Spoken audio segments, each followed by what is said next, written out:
Greetings everyone and welcome to SpaceWeek Live for Sunday, June 27th, 2021. So, we had a fairly quiet week last week, but a big milestone for the ISS, which we'll get to in a minute. And a lot going on in the week coming up, so let's get to it. First of all, if you have any questions, please drop them in the chat. Make sure to tag my name, rawspace, or @rawspace, so that we're sure to see the questions. We will compile them and I'll get to them at the end of the show.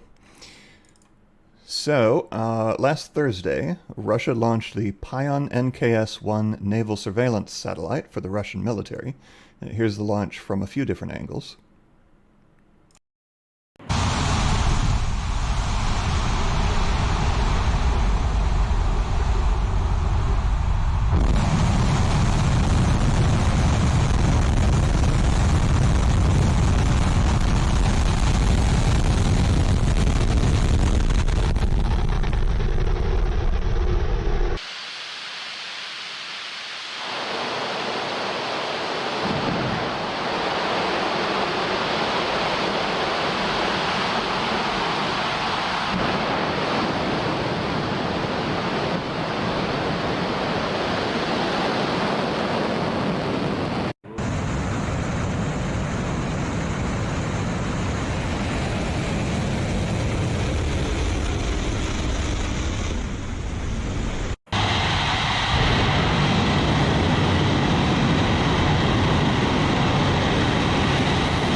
Good stuff.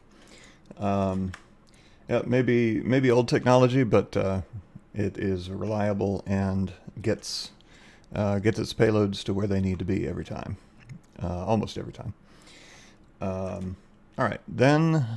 Oh yes, and here is a video of the launch plume from a Russian citizen, sped up 2 times for pacing. Thanks to Snow Kittens for this one. A little shaky. I didn't have the opportunity to apply a deshaker to it.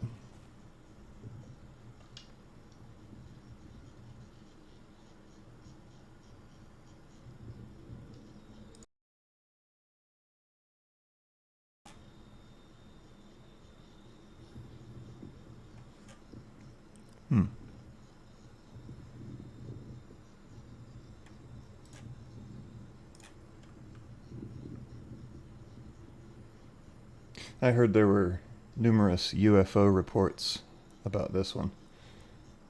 I mean, it looks like a rocket to me, but then again, I know what rockets look like. So, and I love how as the rocket ascends out of the atmosphere, you can see its plume get gradually wider and wider until it's a even linear sort of distribution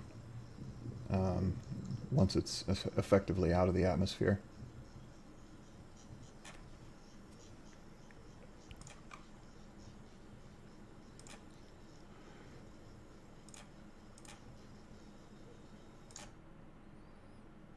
There we go. All right. Hopefully my sound doesn't mess up here. All right. Then on, whoopsie. Then on Friday, astronauts Shane Kimbrough and Thomas Pesquet from France did their third and final spacewalk to finish installing the first two IROSA ISS rollout solar arrays on the space station. The new arrays partially cover the legacy 2B and 4B channel solar arrays on the port or left side of the station. So he just removed a retaining bolt, and the IROSA begins unfurling itself or unrolling itself down the length of the old solar array.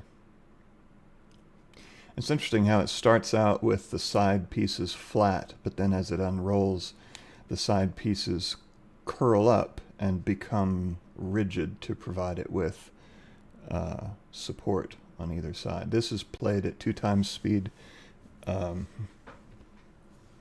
That's all Google lets me do. I mean, that's all YouTube lets me do. But a really cool technology. The solar arrays are compact and much more efficient than older solar panels.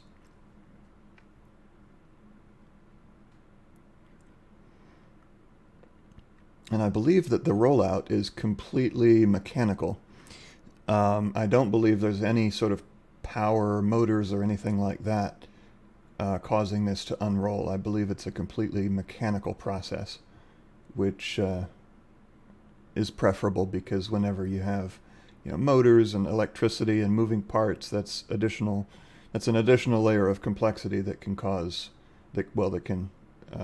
introduce multiple points of failure, and it's just one more thing that can break. So was deployed successfully. There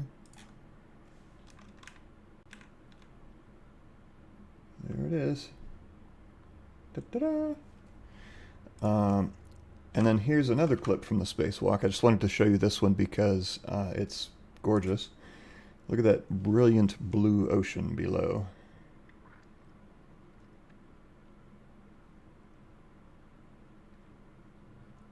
They also had well, as with the previous 2 spacewalks, they had a new high-definition camera, helmet-mounted camera, on either one or both of the suits. That the transmission was still a little glitchy, but the resolution of the camera was amazing, and provided some excellent views for both us and the mission controllers.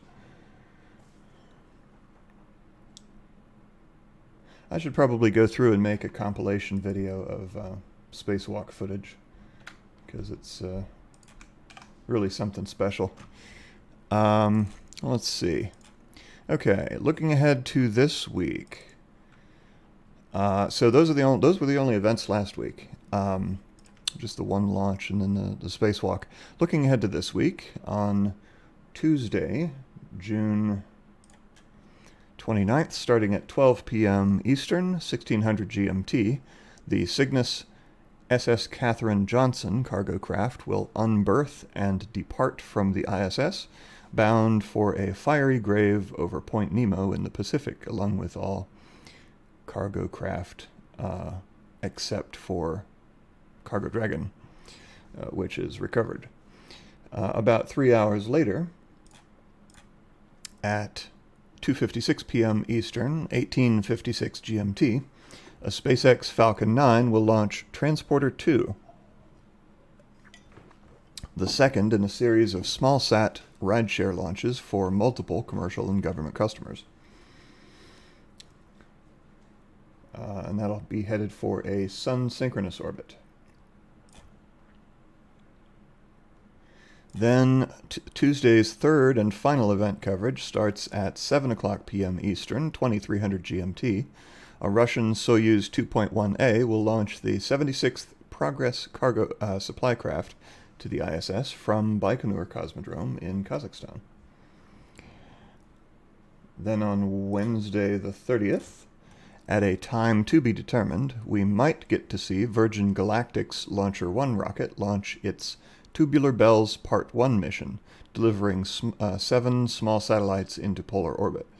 I just learned today that the classic 1973 song Tubular Bells by Mike Oldfield, used in the movie The Exorcist, was apparently enabled in part by Sir Richard Branson, who founded Virgin Galactic and all of the other Virgin Group companies.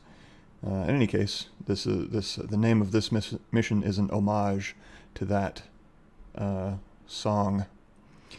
And 2 of the satellites are from Poland-based Sat Revolution, called Stork 4 and Stork 5 Marta.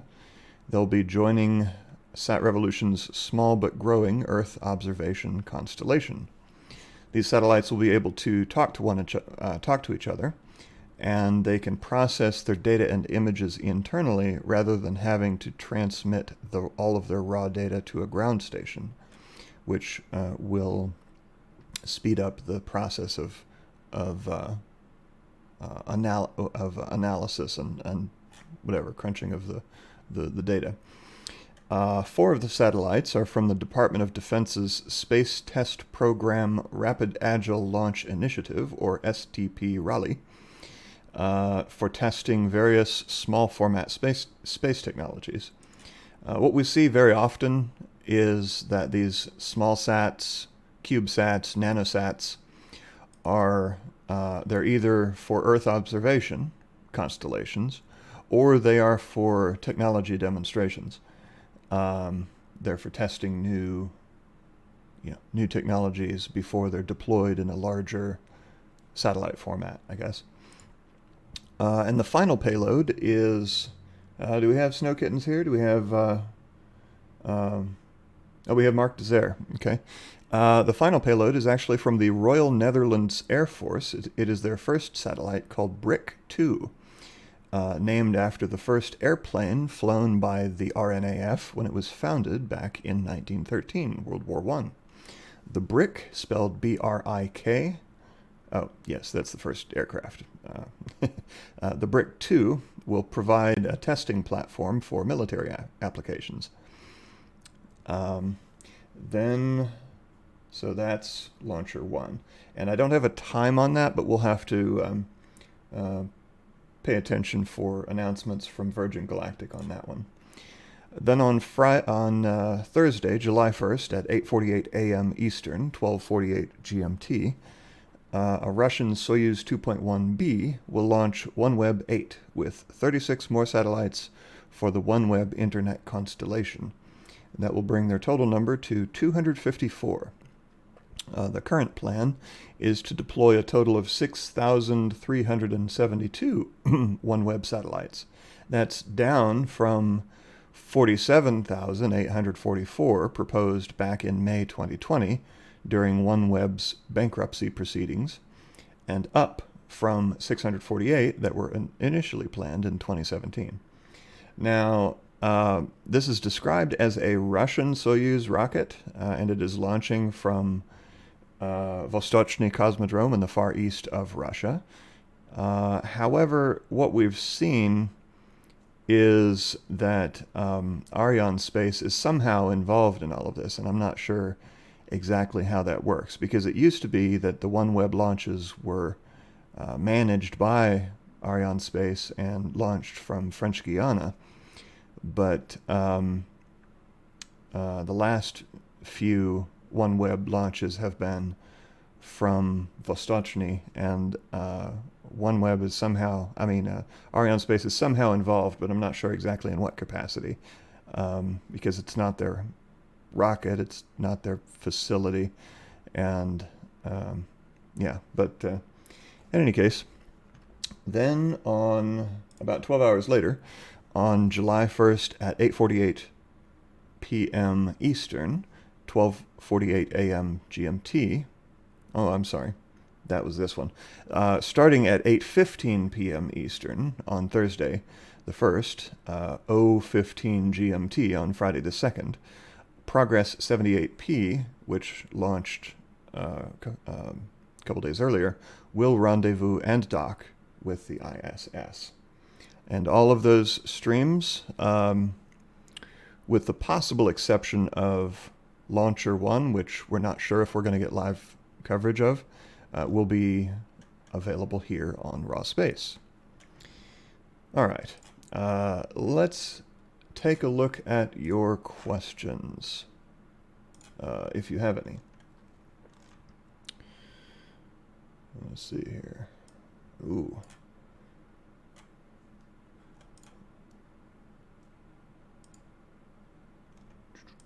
Lots of emojis, lots of hearts back and forth. Mark Desert, yeah, I knew you would like Tubular Bells. That's right up here, right along the same lines as Vangelis and all of that. Sort of classic synth music.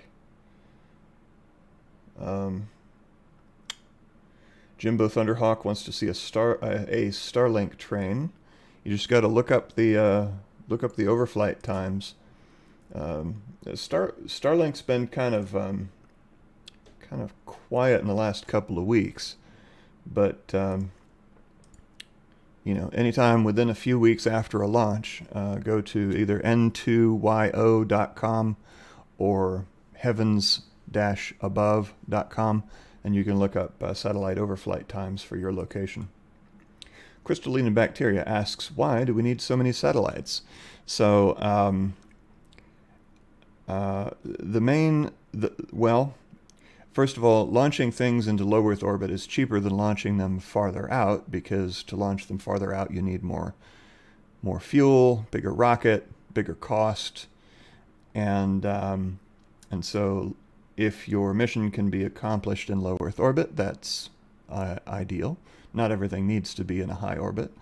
Although the high orbits can see a bigger footprint on the ground, so from geostationary orbit at 22,000 miles away, they can see roughly 44% of the surface of the Earth, whereas from low Earth orbit, down to a couple hundred miles, they can see maybe 1,500 miles in every direction.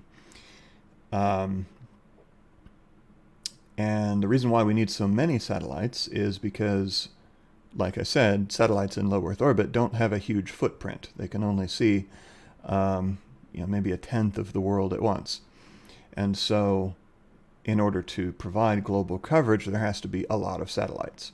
And bear in mind that the signal to the horizon, like tangential to the horizon, is not going to be as strong as the signal to nadir, or directly straight down to your location over the Earth, because the signal has to travel through a lot more atmosphere. That's why in the very high latitudes close to the poles, even though geostationary satellites may be visible over the horizon, they still don't get a great signal up there. So basically, in order to provide global coverage, you need, in low Earth orbit, you need a lot of satellites. I don't know if 42,000 might be a bit excessive, but it's all about how saturated an amount of coverage you want to provide.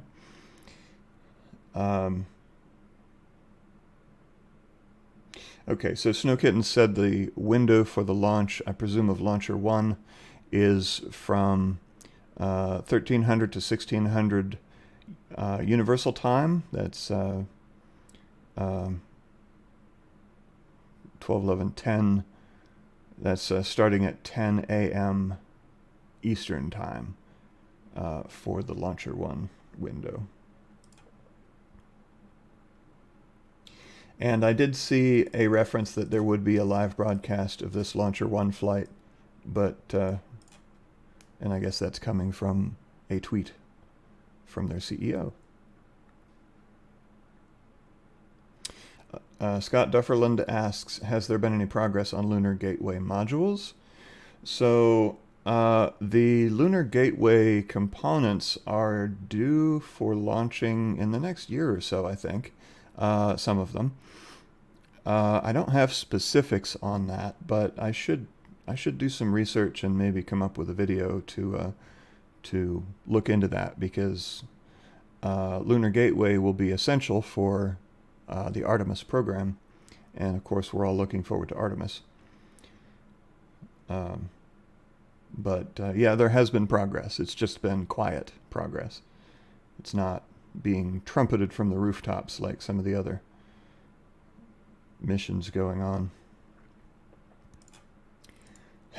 Elmo Jones Music Orpheum asks, any reaction to the latest UFO report?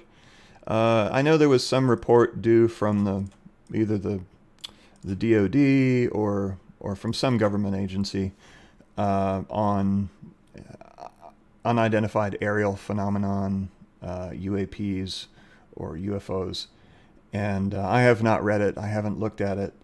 I mean, my perspective is that I would be shocked to my core if they came forward. I mean, if they came forward with any indication of extraterrestrials, because they're only going to present what we know. What we know is that there are things that we don't know. So there are things that have been witnessed by humans, things that have been caught on video that we're not sure what they are. That's not to say like we haven't had any motherships hovering over Los Angeles or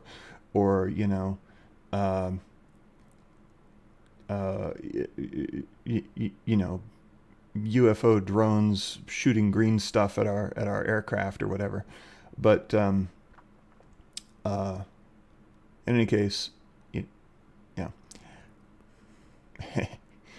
I'm a big skeptic. I mean, I acknowledge the possibility that there may be something going on that is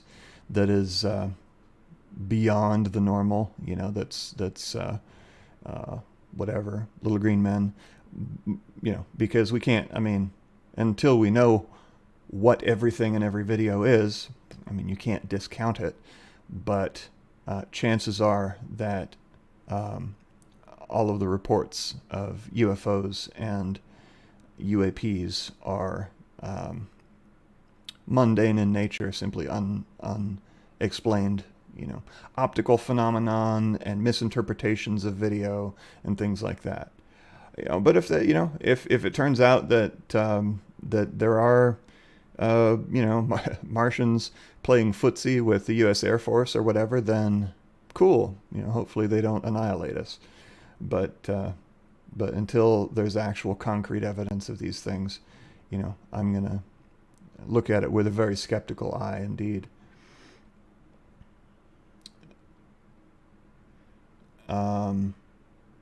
Space Community asks, when will information about asteroid Bennu samples be available? So Bennu, the samples from asteroid Bennu, not my cat, which you can see off to my left, but up the asteroid Bennu, will arrive in, I think, about 2 years. I think 2023, isn't it, when they're gonna land in like Australia or something.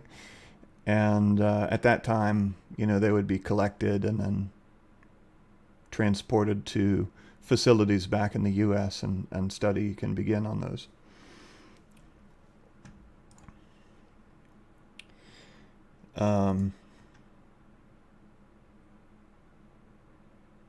Crystallina bacteria, do they have a lot of space camps for children? When did space camps start? And did you go to one? I never went to space camp. The only one I know of is Space Camp, which is down in Alabama, I think, or Florida, one of those southern states. I think it's in Alabama, Huntsville, isn't it? And it's, NASA's like thing for kids. Space Camp's been around since at least the 80s. I think it might have been founded in the 80s. But no, I never participated.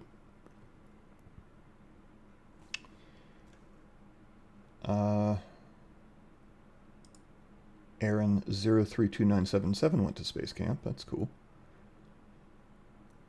He asked them why we haven't been back to the moon in over 50 years, and they told him because it is too hot there now. That's an interesting response. It's no hotter on the moon now than it was 50 years ago. The temperature of the moon hasn't changed, so I'm not sure what that response was all about. Maybe a confused employee at the space camp. I'm not sure, but yeah, the sun is not that variable, and the radiation from the sun has not changed appreciably in the past 50 years, and the surface of the moon certainly hasn't changed in the last 50 years. Therefore, the temperature on the moon is the same now as it was then. So as for why we haven't been back, that's primarily political. There were two main driving factors behind the Apollo program, as has been discussed many times in many different formats and venues. First was to beat the Russians, not only for national prestige, but also to assert our dominance of space in the interest of national security, because space is the high ground. And, if you maintain a presence on the high ground, then you have a strategic advantage over your potential adversaries. The second motivational factor was John F. Kennedy's pledge that we would go there. But the main impetus was really national politics, and if there wasn't a political motivation, it wouldn't have happened. I mean, if we simply wanted to explore, or if there was some commercial interest in the moon or whatever, then the billions of dollars that were invested would not have happened. And so, yeah, we went to the moon 9 times with humans. We landed 6 times, and so 12 humans have walked on the moon. And after 1972, the Apollo 17 was the last one to land on the moon. The Apollo 18 funding was pulled. The Apollo program was shut down because we had been there multiple times. We had gotten a bunch of samples, done a bunch of research, planted our flag, and there was no longer sufficient political willpower to maintain the very high funding of the Apollo program, which at one point consumed about 4% of the national budget, which is a lot.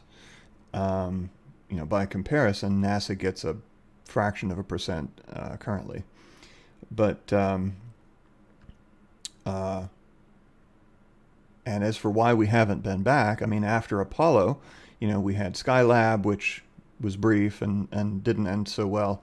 And then we had the main focus of the U.S. space program was the shuttle, which was never designed to go beyond low Earth orbit. And the shuttle program consumed all the available funding, basically, for space endeavors for a couple of decades. From starting in the 70s, the first Columbia launch was in 80 or 81, something like that, 1981, and then the final shuttle launch was in 2012.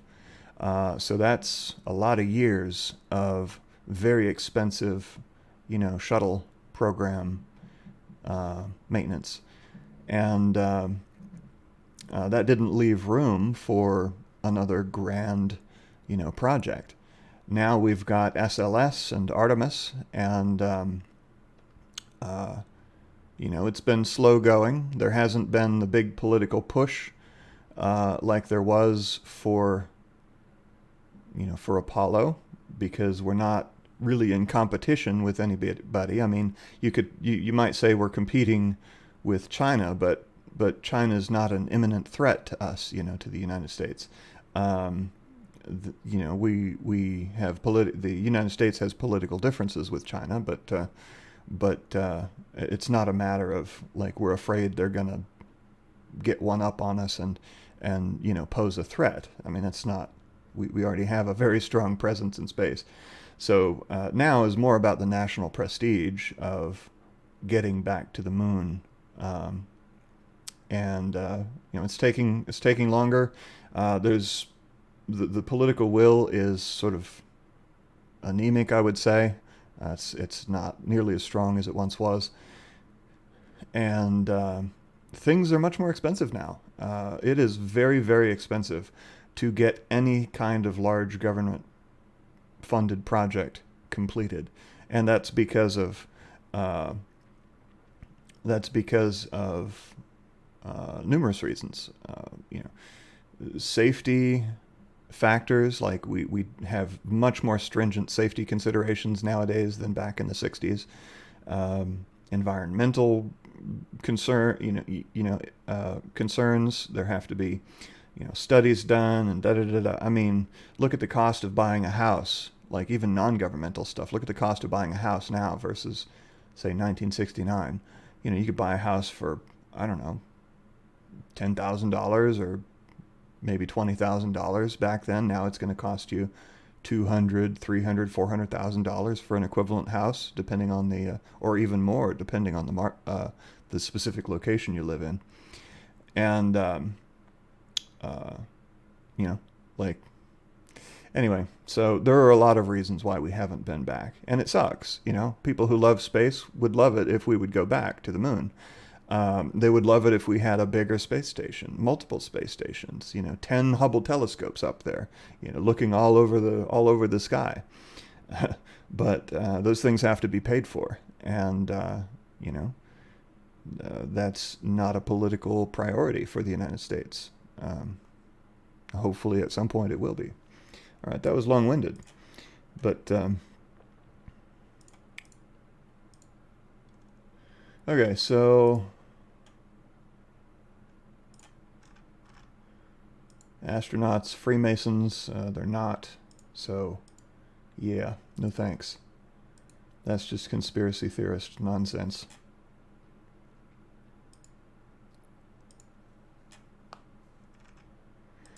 Okay, any more? Yes, MVM Motovlog Music says, I want a live stream from a permanent station on the moon. I would love to have a live stream from the moon. That would be amazing. Or, well, live minus, a couple seconds? However long it takes to for light to travel from the moon. Yeah, that would be amazing. And I'm actually kind of surprised we don't have some sort of lander on the moon, some sort of camera on the moon looking back at the Earth. I know it's much farther away than, geostationary orbit, so, and it would be expensive, but I mean, there are missions on the moon. There are landers and orbiters are going around the moon. So, I don't know. I'm kind of surprised we don't have one yet. But okay, so it looks like that's going to wrap it up for this week. I'm not seeing any more questions. And thank you all for coming. Thanks for sticking with me. And until next time, I guess the flood of events starting on Tuesday. Keep it raw. Take care. Stay safe. And I will see you later.